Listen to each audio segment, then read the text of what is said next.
All right, how are you? Brad Phillips here with Hagerty, and a lot of people think I'm about to ruin a perfectly good car, but I can't help myself. You see, I've got a real problem. I own a 1966 Sunbeam Tiger that I've been rallying all over the country for the past several years.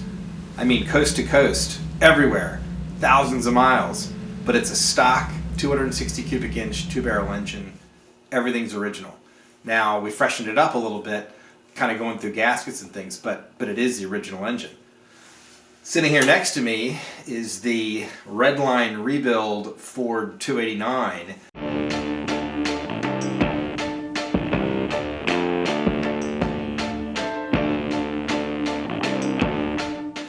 This is an early 5-bolt block, so it's appropriate for the Sunbeam Tiger because that's the engine architecture it used. And it's about 300 horsepower. And I think there's almost 7 million views or something on our YouTube channel for how this engine was put together.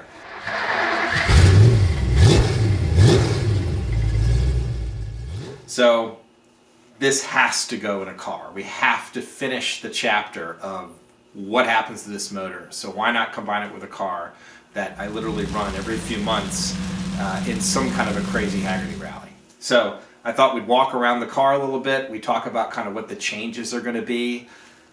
There's a lot. And when you take an engine out of a Sunbeam, even the very process of that's different because you actually lift the car up off of the engine and roll it out from underneath the car. So there's just so little room in it to work around. Half the engine's sort of stuck under the firewall anyway.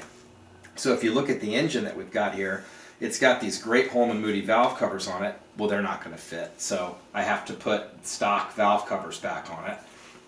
Our engine here has got an external fuel pump. Well, that gets plated off because there's an electric pump that works in the Tiger.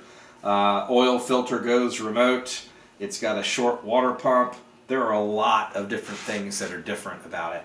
And even this manifold and carburetor are going to be taller than what's stock on it.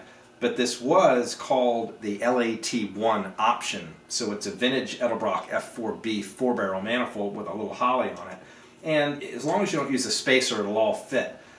When you look at this engine, obviously one of these 289 HiPo air cleaners is not going to work. There's a special Tiger one that has to fit because of the way the hood goes around it.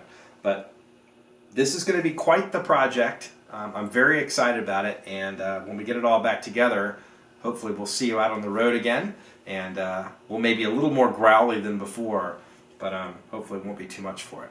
It's going to be fun.